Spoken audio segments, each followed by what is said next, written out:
Hello and welcome to yet another video of Cornerstones of Math. Today's problem is very simple.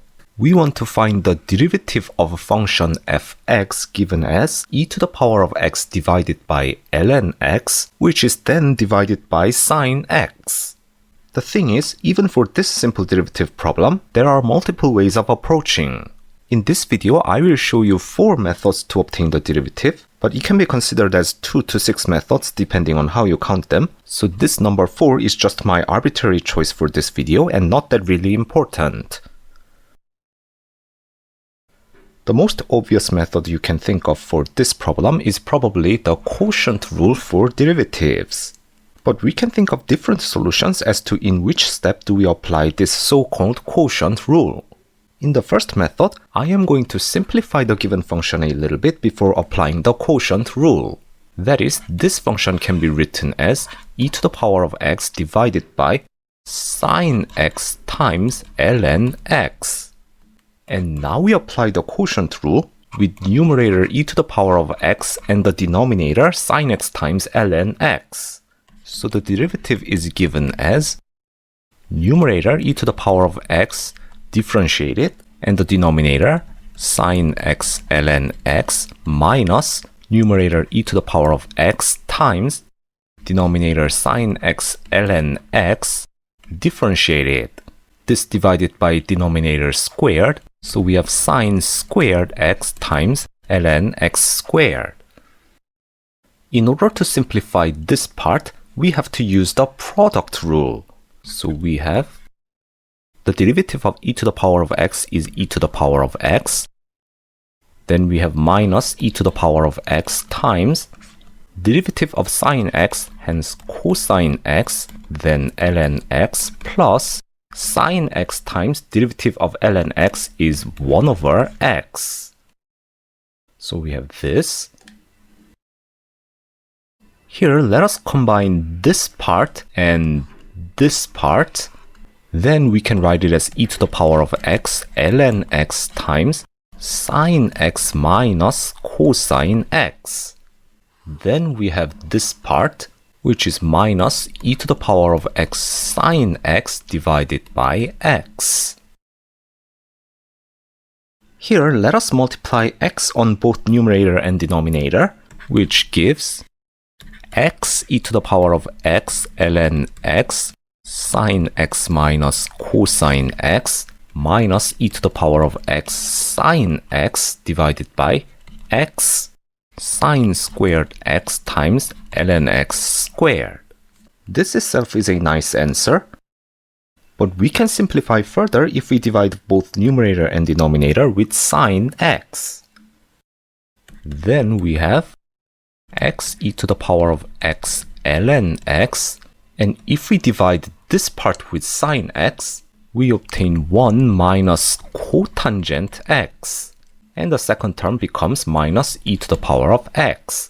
And in the denominator we have x, then just sine x instead of sine x squared, and we still have ln x squared. And this is our answer. Of course, you may end up in alternate forms depending on which expression you consider the simplest. But of course, we can think of another way to find the derivative, and some of you may feel comfortable with applying the quotient rule on this fractional expression right away. In that case, we consider this e to the power of x over ln x as the numerator and sine x as the denominator when applying the quotient rule. That is, the derivative is given as e to the power of x over ln x prime, then denominator sine x minus the whole numerator times denominator sine x prime. And we have denominator squared, so sine squared x. Here we have to apply the quotient rule again on this e to the power of x over ln x part, hence I call this double quotient rule approach. Then we have first derivative of e to the power of x, so e to the power of x, then denominator ln x minus numerator e to the power of x, then the denominator's derivative 1 over x, and denominator ln x squared. So this times sine x minus e to the power of x over ln x times the derivative of sine, so cosine x.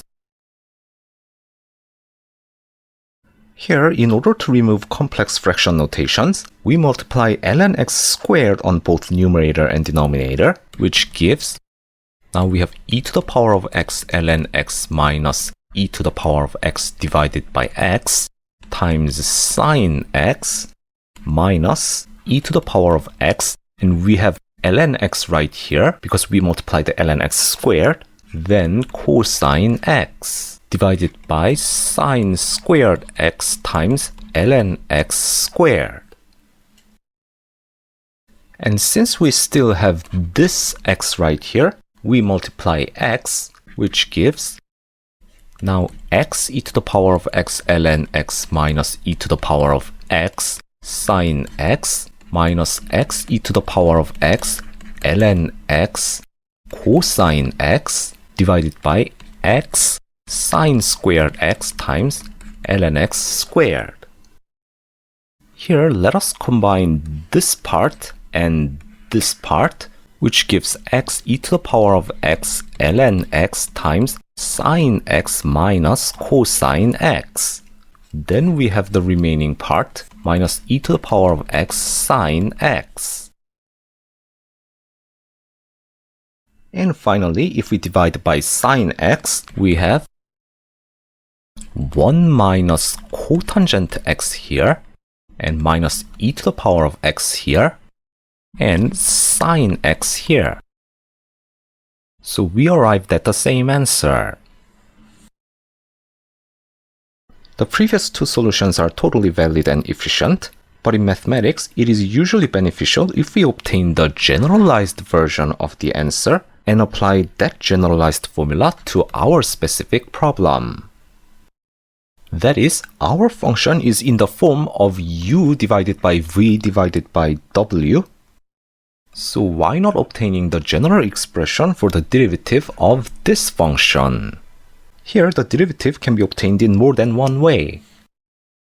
You can simplify first, then use the quotient rule just like the first method. That is, fx can be expressed as u divided by v times w, hence its derivative is numerator u prime, then denominator vw, minus numerator u, then denominator vw prime, divided by denominator vw squared. And we use product rule on this part, so we have u prime vw minus u v prime w minus uv w prime divided by vw squared. But of course, you can do it like the second method by treating this u over v part as the numerator. Then we have to apply the quotient rule on this u over v part again, so we have this, which eventually simplifies to the same result. For our given function, u equals e to the power of x, v equals ln x, and w equals sine x. So as for their derivatives, we have u prime equals e to the power of x, v prime equals 1 over x, and w prime equals cosine x.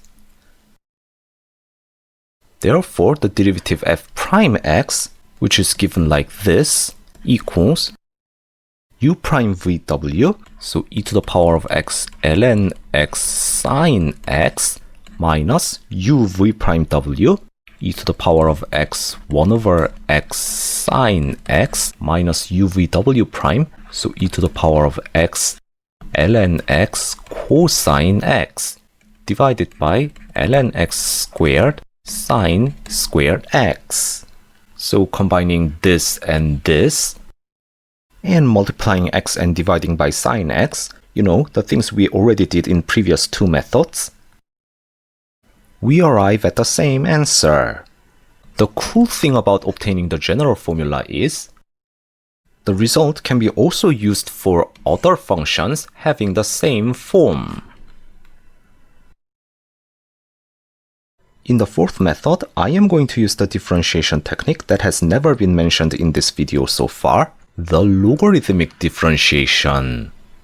Before actually applying the logarithmic differentiation, let me first say that this method is especially effective when the given function is a single-term function. That is, the function only consists of multiplication and division.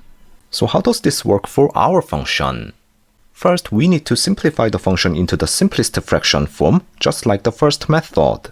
So we have e to the power of x divided by sine x times ln x. And now is the time to take logarithms. Then by the property of logarithms, ln, and let's actually obtain ln absolute value of fx, which is equal to ln e to the power of x minus ln absolute value of sine x minus ln absolute value of ln x. Here I am about to use the derivative of the logarithmic function, and I actually took logarithm on the absolute value of fx because the derivative of ln absolute value of x has a single expression 1 over x, regardless of whether x being positive or negative. Therefore, in this way, we can cover the region where fx is positive and the region where fx is negative simultaneously. Also, we don't need absolute value on this e to the power of x part because it is always positive. Actually, some of you might have already realized that ln e to the power of x is equal to just x, but let's just use the notation ln e to the power of x for now, just for the sake of uniformity. So now we differentiate both sides with respect to x, and we have to apply chain rule. On the left hand side, first we have 1 over fx, but according to the chain rule, we have to multiply the derivative of fx. Similarly, on the right hand side, we have 1 over e to the power of x, then its derivative e to the power of x, minus 1 over sine x times its derivative cosine x, minus 1 over ln x times its derivative 1 over x. So notice that first term is just 1, which is also equal to the derivative of x. And in the second term, we have cotangent x. And on the third term, we have 1 over x ln x. Therefore, derivative f prime x is equal to fx multiplied by this. So e to the power of x times sine x times ln x multiplied by this. So as for this part, we have e to the power of x 1 minus cotangent x divided by sine x ln x. And from this part, we have minus e to the power of x divided by, we have x, then sine x, then ln x squared. So if we reduced the common denominator x sine x ln x squared, then we have x e to the power of x, then ln x, then 1 minus cotangent x, minus e to the power of x on the numerator. And that's all for today's video. Thank you for watching. Please don't forget to hit the like and subscribe buttons if you enjoyed this video, and I will see you in another video.